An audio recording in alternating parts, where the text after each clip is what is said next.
Hi,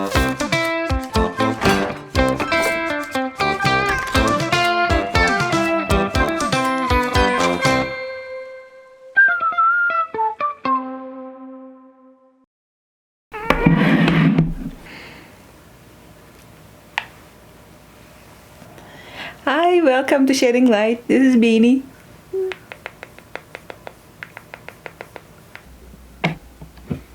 Hi, this is Merve. Welcome to Shedding Light. In today's episode, we are making sock animals with Suzy. Suzanne Moulton is a Portland-based artist who specializes in puppet making. She's crafted hair and fur for puppets in many well-known stop-motion animation films such as Coraline, Frankenweenie, and Wendell and Wild. She's incredibly sweet and talented. She has a deep love and connection for nature, and you can see that in her work. She has put together these amazing sock animal kits, and today she will show us how to stuff them and sew them. She also has a lot of clever sewing tricks to show us along the way. If you'd like to buy a sock animal kit for yourself, you can send her a direct message on Instagram or request it through her Etsy shop.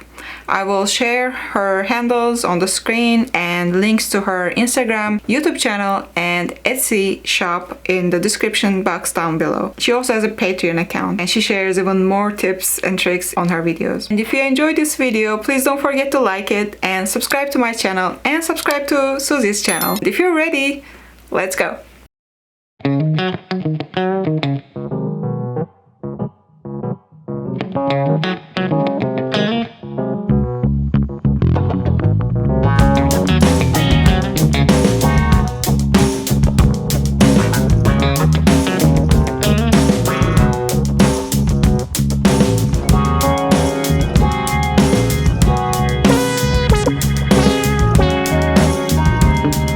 We'll do an unboxing for the kit.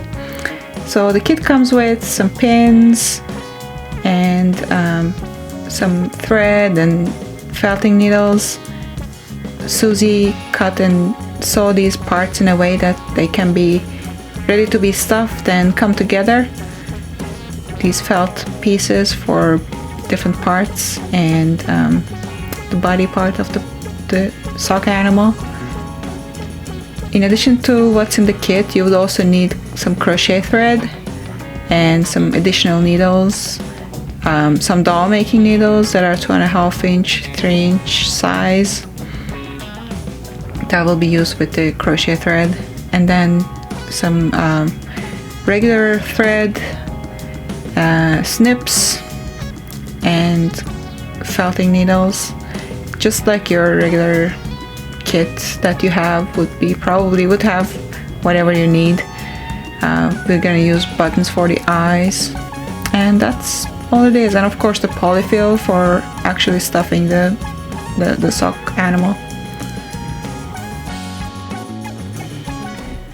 When I started stuffing these things for like the narrow areas, I either started to use chopsticks or like the ends of paintbrushes, and then I noticed that actually the polyfill company started to include these in there. Nice. You get one chopstick in your bag and then they call it a it's a stuffing stick. So, and there is, we'll use this later, so go ahead and pull out a needle. Which one? Does it matter? Or whatever length is comfortable for you. Oh, okay. I think the ones that are medium or long length in there are the most comfortable. I'll give you the blue thread and the snips. I'll just put them right there. Thank you. So I like to stuff the body first, and then that kind of gives you an idea where things should lay.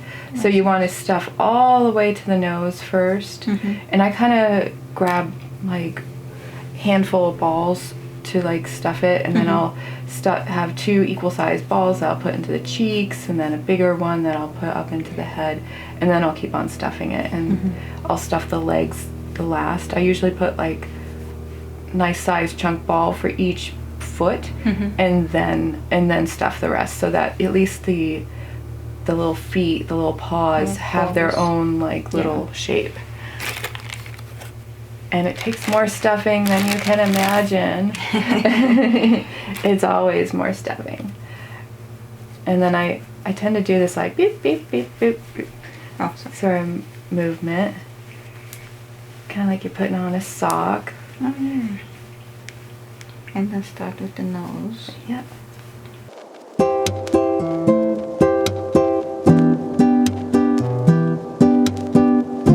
So now I'm going to try to make sort of 2 equal balls for the, these are probably a little bit large, but let's see. That always gets, you know, compacted down.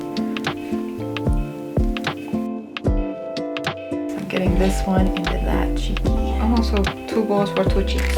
Yes.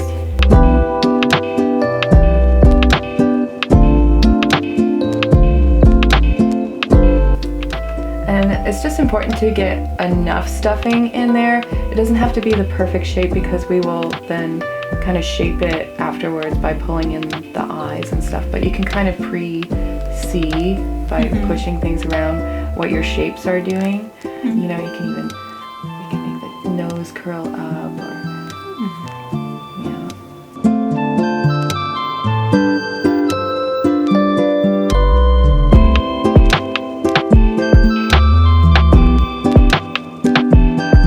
So now you can see stuffing the body. I always like to give enough, like a little poochie belly. And enough for the butt too, so that it wants to sit down. Oh, yeah.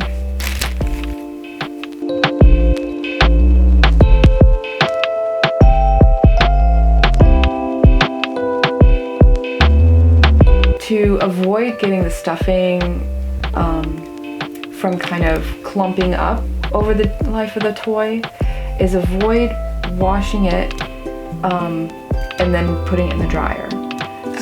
So if air dry. Yeah, so if the stuffing is wet, that's when it clumps up. When it's agitated after it's wet.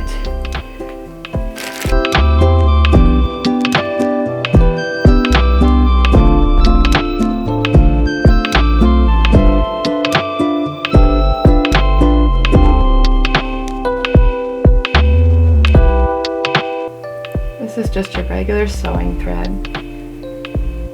with that big old knot. And we're gonna do the big ugly knot. So first thing, I grab the end of the thread with these 2 fingers. I wrap around my finger, I cross it, and you can see that can hold it in place. And then I will roll it. And then it's important to grab the top and pull. And so that gives you a nice big knot. And this extra tail, you can cut off. So on this thread, we'll want to do a double. You can see how I spool it off of there, and then I don't want to do anything longer than from my wrist and elbow. And then again, now with 2 threads, we'll do that big ugly knot again. So again, crossing over and twirling it off your finger, and then pulling from the top. And that gives you this big knot that won't pull through. And we can cut off some of that tail, but you don't want to cut too close. And then I will start from the inside, and we're going to do what we call a ladder stitch. And you need to show me that. Yeah. So this is a great invisible stitch. If this is too much sewing for like you're a beginner and you just want to sort of get your feet wet, you can just do a whip stitch, which means you just go around and around and you don't hide your stitching. That's totally fine. But I like to hide my stitching so it just is totally invisible. This makes it a little bit more durable too, because you don't have stitches that are gonna get caught. So you want to start from the inside. So your knot is on the inside. Yeah, And there you you're going to come out on one side of the seam, and then you're going to... Like this? Then I go parallel to the seam on the other side. And I just catch a few of those. And then we're going to go straight across and just catch a few on the other side. And what I'm also doing, I'm not really showing you, is that I am allowing the fabric, the knit fabric, to sort of roll in on itself, so you don't have the raw edge. So this hides the raw edge. It protects the threads. And if it makes it easier for you, you can also, I just tend to not like dealing with pins because they always poke me.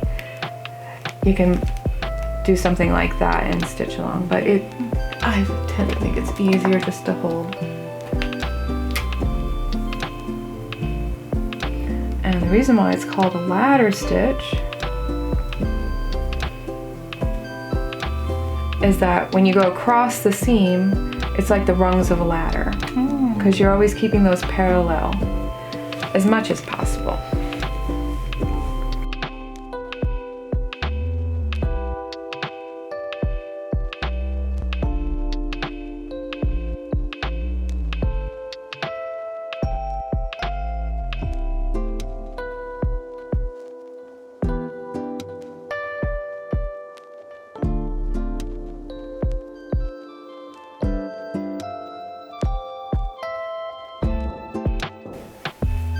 So what I will do is I will just take a small bite out of some of the yarn, and I'll keep that loop, and I'll go back through that loop. That makes your initial knot, and then I do it again, and I do that at least 3 times. Because so you want to make sure you leave enough of a tail to do that. And then you don't cut it off just yet. There's a special thing I do after that. Because if you...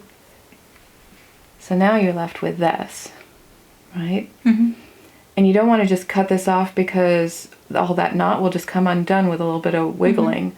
You actually need to leave as long a tail as possible.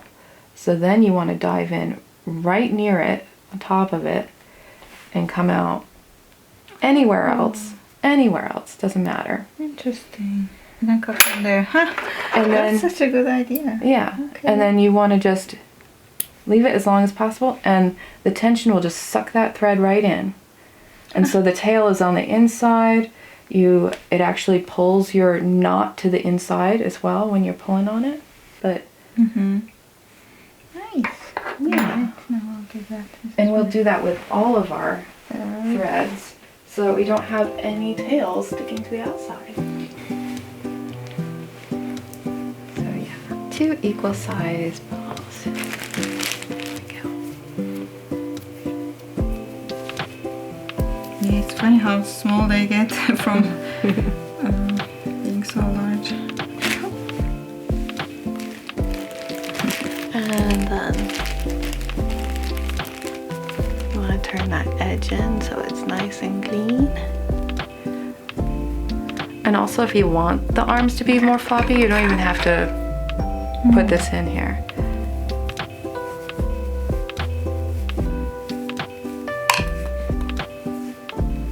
Yeah. You want to be careful not to overstuff, because then they won't flop around so easily. Right. Now the tail. Now the tail. And then, like the nose, I like to get a nice sized ball right into the end there, so that does get stuffed. Because if you just get a big piece starting in there, it will not fill that little point.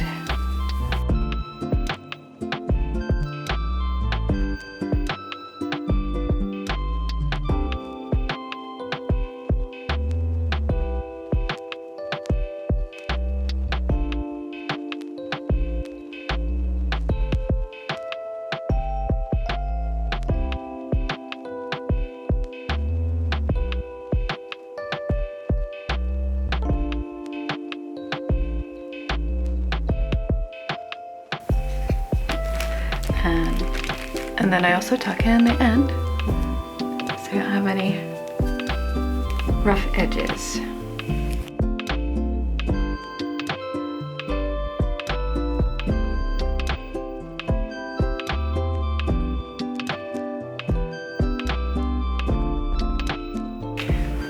This is where I will use the pins, so I can see where they will sit.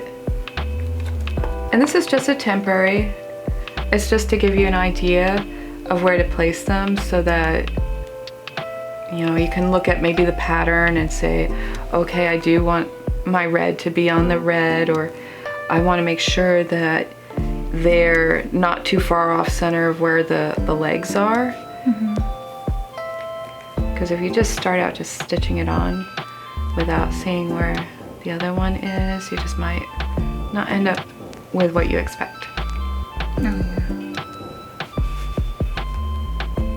I can kind of keep it in place. I can use the pin as a marker, so I can then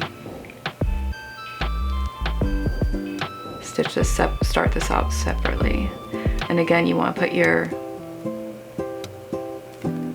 knot to the inside and tuck little tails in.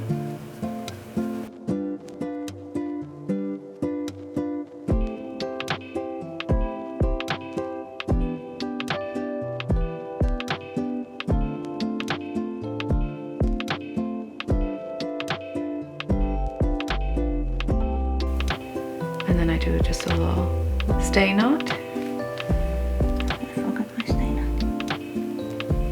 To the end, and then you can line it up again and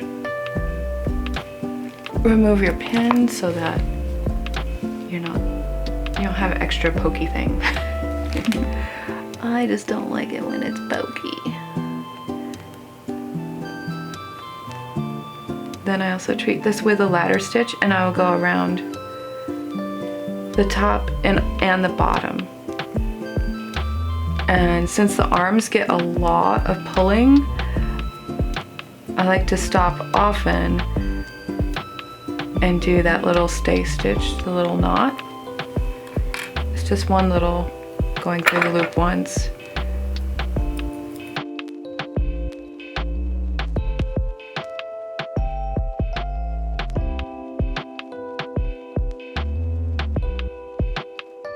You do the top side so that it hides. Okay, that makes sense. So it hides the seam. Yeah, that makes sense. And then so you start on the top, go across, and then you lift it up and you'll pull that down so you cover over the seam, and it's stitched further down here. It will still act like a hinge, but that's what I was talking about, is that it will connect the arm to more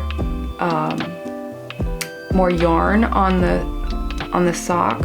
So you're not just pulling out a few little bits of yarn of the material. It spreads out the stress of the connection.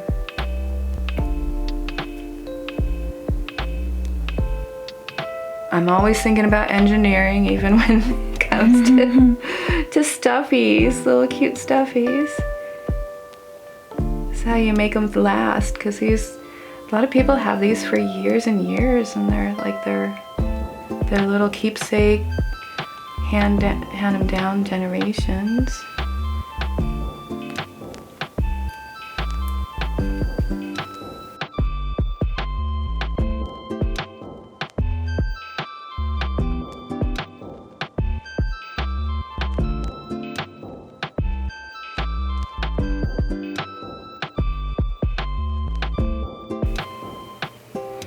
I wonder how would it look like if we even add some like very visible stitches like this, like a Tim Burton style. Yeah, that's the next, like after everything's together, that's what this is for. Oh, that's perfect. Yeah. Awesome. So excited. Yeah, I love those kind of stitches. You can see them. But yeah, this is what we're talking about. Like little Tim Burton stitches. Do you have a favorite Tim Burton movie? Ooh, of course I love Nightmare Before Christmas. I love Edward Scissorhands too. Edward Scissorhands, that's my favorite too. Yeah, I often think it would be really nice if I can find a job where I can do from home and just work here, so that like I can spend more time with her while working. But that would be so nice if like we could take our pets to the office. Yeah, it's like a lot of offices are dog friendly, but not kitty friendly. Yeah, that's true. I think it's harder to do. Yeah. Yeah, I like working from home, but it's also nice to be able to get together with community and that's true. And have a little bit of like this, like creative time together. That's true. There are some apps where you can like make friends. It's kind of like a dating app, but basically for making friends instead of dating. So most of the people who were using the app were people who would work from home and not have many colleagues, I guess.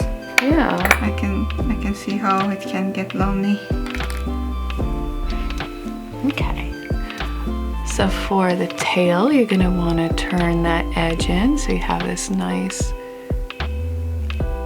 clean edge all the way around, and we're gonna sew it like a tube onto its little rump here. So we're gonna sew it like that. And we want to sew it in a position so that it can sit down. If you sew it too far down, it'll just constantly want to fall off the shelf. And if you stitch it a little bit higher up, then it can sit properly. The small thin thread.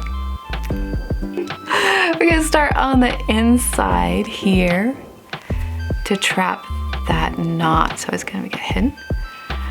And our seam, I always like to face that downwards. So I will start on the underside. I'm gonna do that ladder stitch, but if you're more comfortable with the whip stitch, do whichever is your comfort level. So I will get just a couple of stitches started, and then I will do my stay stitch again, which is that you're going through the loop of thread. That's just to lock that stitch down while you position the rest of the tail. Now, it's kind of helpful to make sure it stays as a circle and you don't get off center, as I'll use a pin, and I will dive that end of that pin in so I don't hurt myself. And then I will start going around, and I just think circular.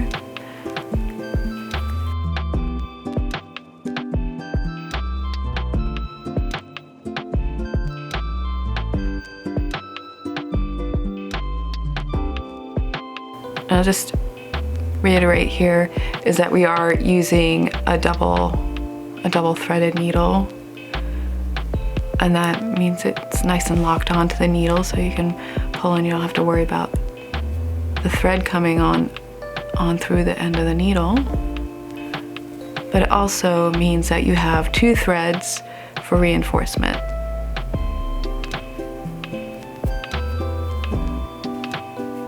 All the quirkiness in these little stuffies come from all the imperfections and all the lopsidedness. That's what makes them super cute. Have their own personalities.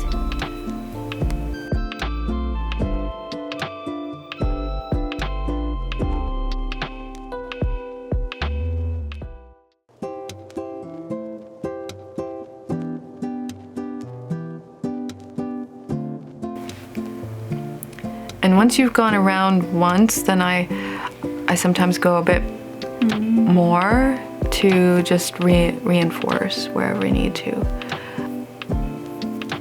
This is really nice and meditative.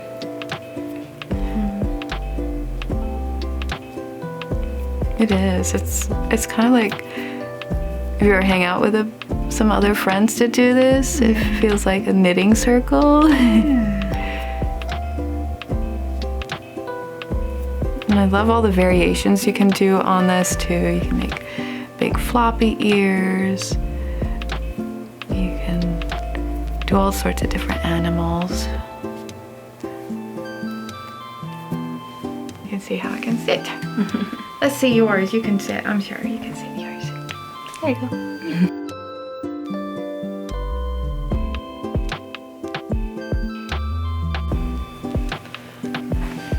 So we're gonna do the belly next.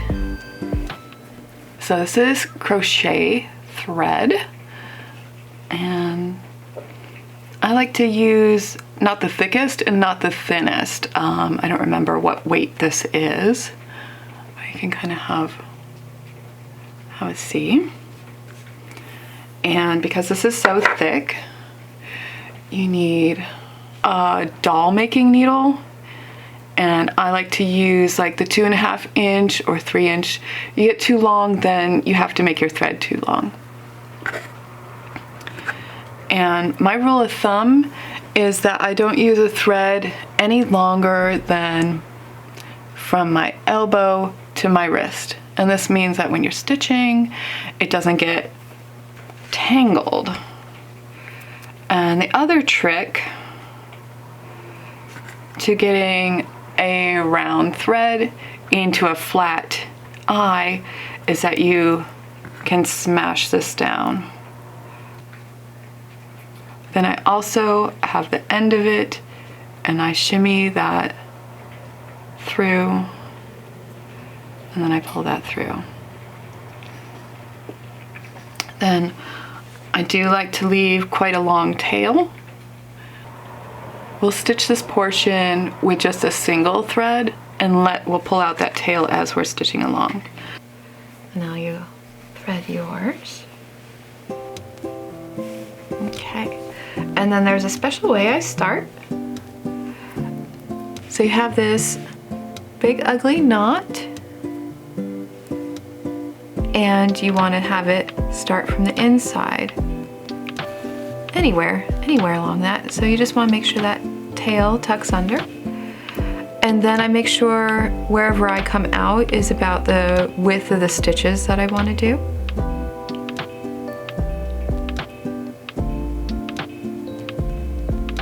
And then I like to do the diagonal on the understitch and have my upper stitch, my top stitch, come out straight. And this is why I've left a long tail, is that as you're working along, you can pull that tail out and you have more length to work with. And we're just using a single thread, not a double thread here. You can use a double thread, it just tends to twist and get more tangled up with this type of thread. A little bit harder to control. And then you just go all the way around. And when you come back here, we will go to the center and we'll create a little knot there. And that's where we put the heart on top of that knot. So all of our knots are hidden.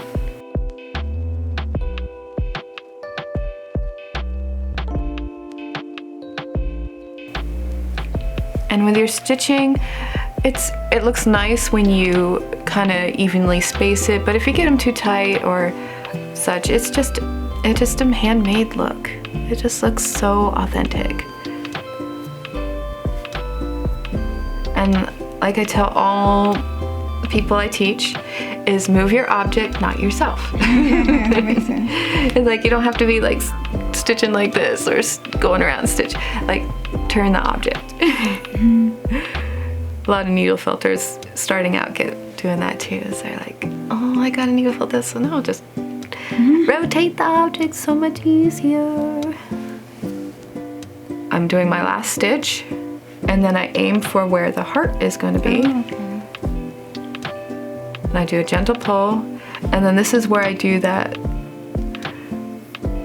where I just pick up a little bit of the felt, pull that through, but I'm leaving that loop, and you're going to go through that loop, and that makes your knot. And you can do that just a couple of times. if you miss that loop before it closes up, you can just poke your needle through it.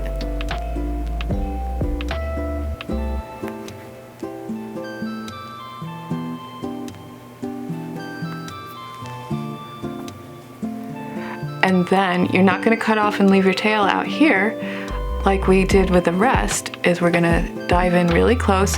It's important to not dive somewhere far away, but keep it really close. And then you're going to go somewhere on the other side of the body. Pull that in just so it's nice and snug. And then, so you can just snip that off and dives right in. So you have this long, nice tail in there.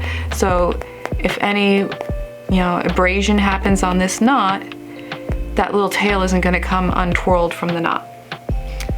So now what you can do is for your next knot is you just grab a little piece, and now your knot's right there. You can cover it up. And I kind of like to get out to the edge somewhere where it's going to come up next to the edge of the heart.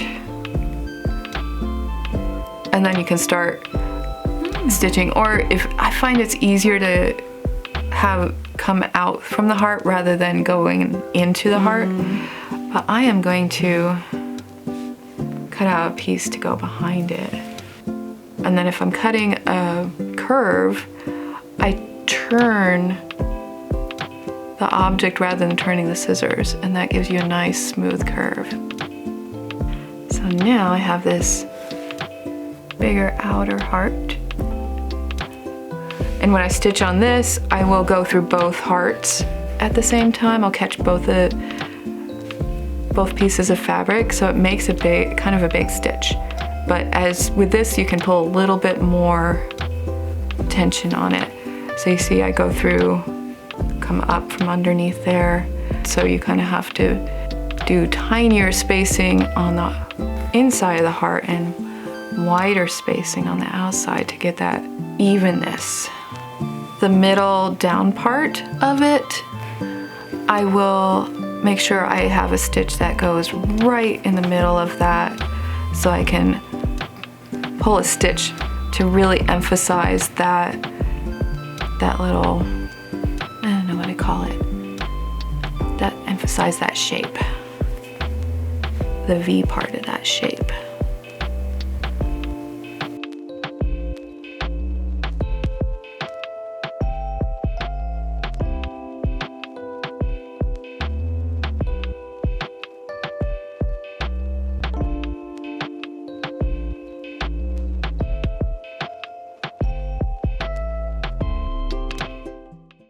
Now, when you get to the end here, you might wonder, well, how do I hide my knot here? Well, I have this little trick that I do.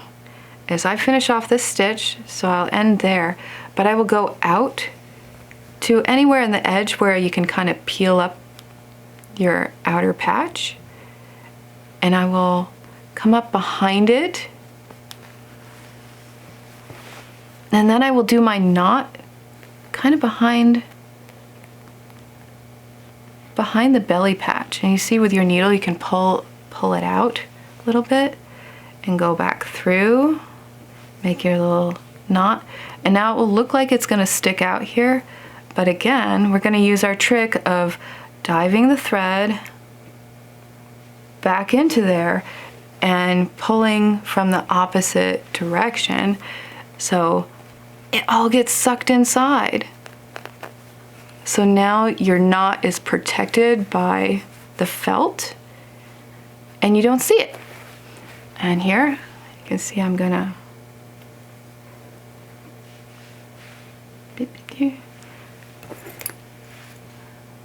and I don't cut the thread super close because I'm always worried I'm gonna cut one of these yarns. So I will cut it, a 1/4 inch away. Looks like it's gonna stick out. You just shake it, shimmy, shimmy, and it just sucks right back in. And there you go, you got that done. Like if you still have it sticking out, you can poke it with your needle felting tool, and you can even use your needle felting tool to needle felt the edges of the felt down too, just gently, not too much. And you don't want to hit the threads that you did. So on a felting needle, you want to hold it by the end of its handle. If you hold it too close to where the ferrule goes into this triangle form, this part is where it always breaks because you're going into a very narrow part. So you want to, if you start to see it curve, this one's starting to curve, I gently bend it back, but if it's curved too much, you can't do that. You'll just snap it off. But the tighter you choke up on it, the more you're likely to break this off. It's actually more of a gentle kind of action that you're doing. And it's very effective. And I'd say if you can, is like work on a surface, and so you're not poking, you don't have your fingers behind that it can poke into. I pulled this out in case you wanted to cut yourself a nose. That's something we can do at the end. It's not absolutely necessary. It kind of can make things look cute. So now you've got the eye patches and the nose patch. These are getting towards the end here. So you want to place them in lounge position here. So I like to place them more towards the side of the cheeks rather than upright here. The kind of, as we were talking, it kind of looks like more from Beetlejuice, those when they stretch their faces.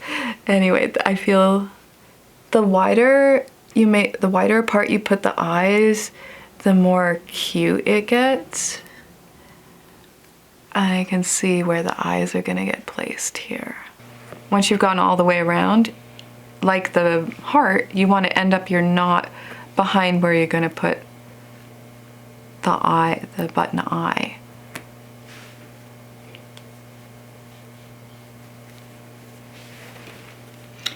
Are we gonna knot it first and then put the button next, like the same deal?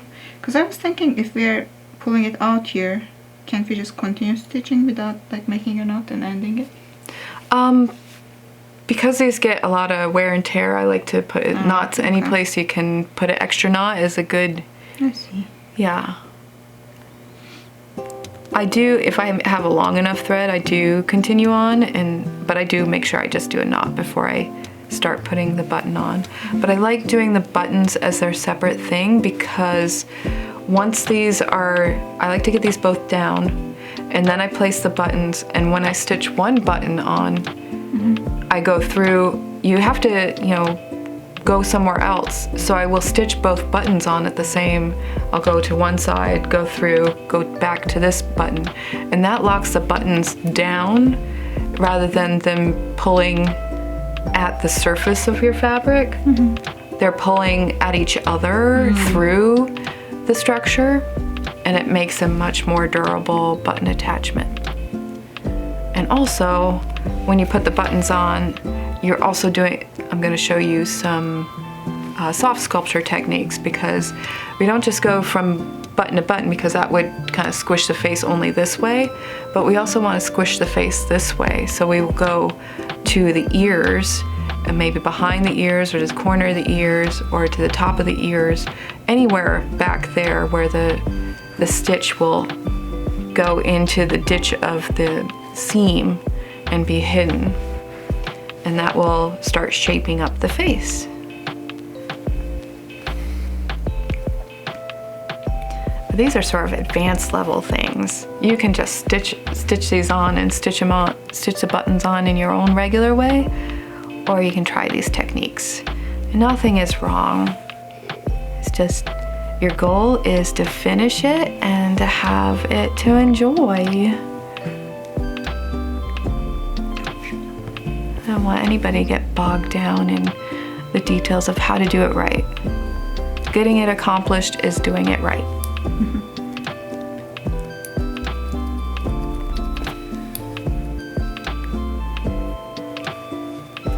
And I have enough tail on my thread that I'm going to dive through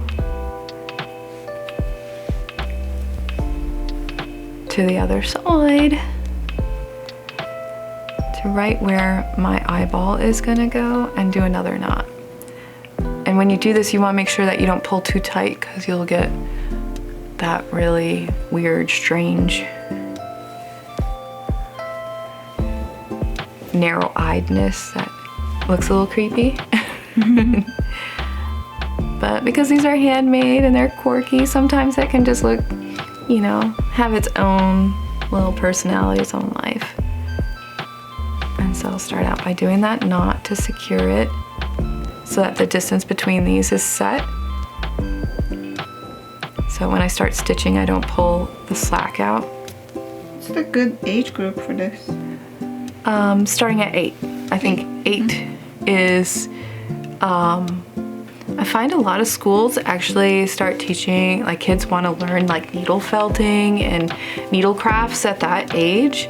So they've already got a little bit of foundation to start out with. And the dexterity is there. And it's a good like learning and training of how to handle things too. And it's kind of cool too, by the way, just like having knots as eyeballs. Kind of like it. Yeah, if you're worried about having like a hard object that may be swallowed by a child, it's a good alternative. And you could sew like a patch of felt on there too, or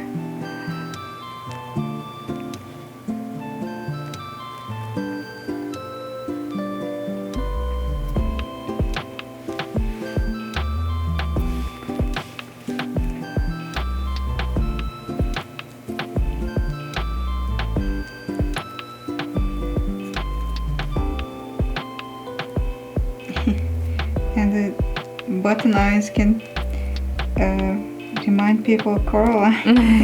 yeah.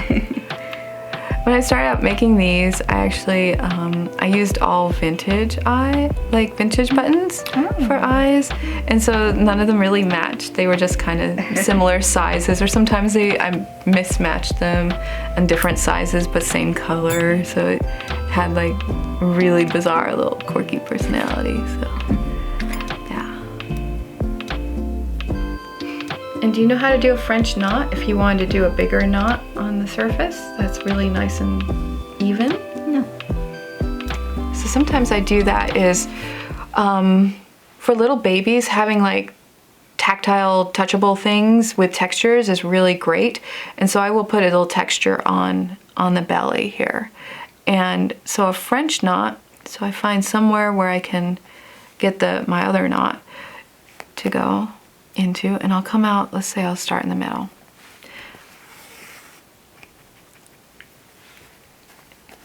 And if I can't quite get that tail in, I'll get that a little later with the needle felt tool. So a French knot means that you're going to wrap your thread around the needle, and you can count how many times. I haven't counted. So how many wraps will tell you how big a French knot you'll do. So I generally do between 5 and 7. So this is 1, 2, 3, 4, 5. Once you have that, you want to back it up and then dive it in right next to where you've come out. I'm going to set myself up for the next French knot. So now you want to keep tension on this. Fairly easy to do. And then you're going to pull through that. Keep the tension on there. And then you get this cute little knot that looks kind of like a little rosette. Nice. And if you do a bunch of them next to each other, it can look like a clump of grapes, or like the center of a flower. It's a embroidery technique, especially for babies. They need that kind of sensory input to get used to their environment and figure things out in a safe way.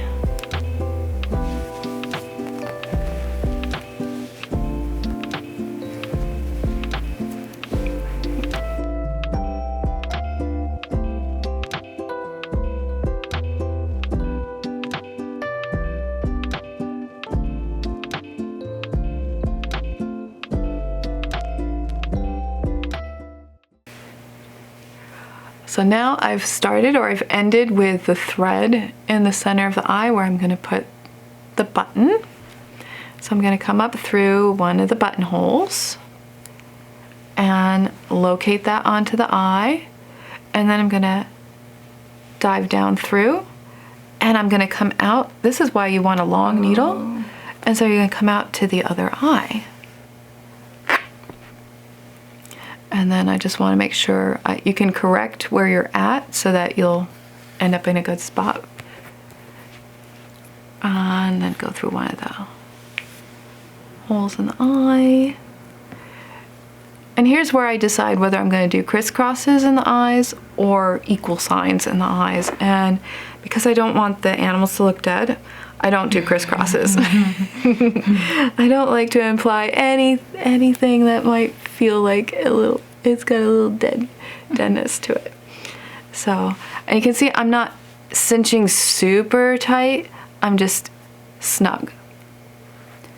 And then you go back and forth. And this can be a little tricky to kind of find where that hole is. But that's why we're working with big needles. You want the yarn, your stitches, to go through each of these at least 3 times. And you can do a box too if you like the idea of a box that will kind of give an eye within an eye. So now I've got that, I want to start pulling this in. So I'm going to dive to that seam for the ear, and then I can kind of cinch a little bit, and then I'm going to dive pretty close and come back out. Because I do a lot of soft sculpture that's based on the eyes, I'll actually fill these up pretty quickly. So now I'm going to go back through.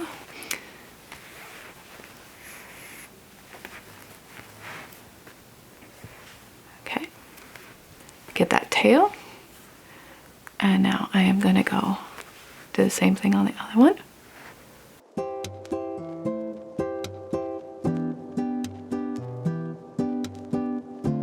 So I will go across, and then I'll go to this seam right at the neck. And you see how you can really shape that by pulling. So go across, you want to catch at least a little bit of fabric there. And then I'll pull that.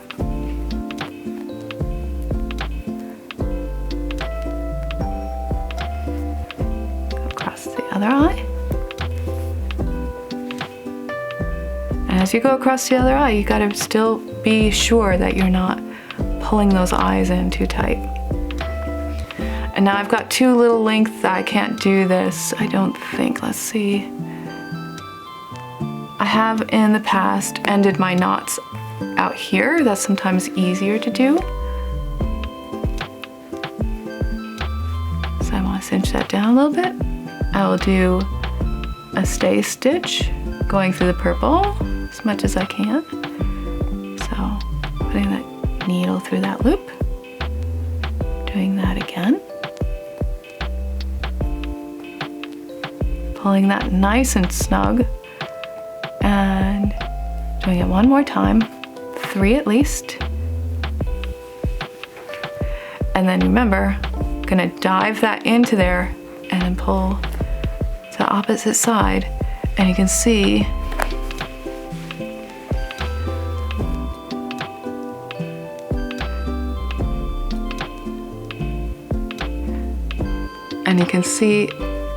that knot get pulled to the inside of the fabric. And then you snip it off. Doop, doop.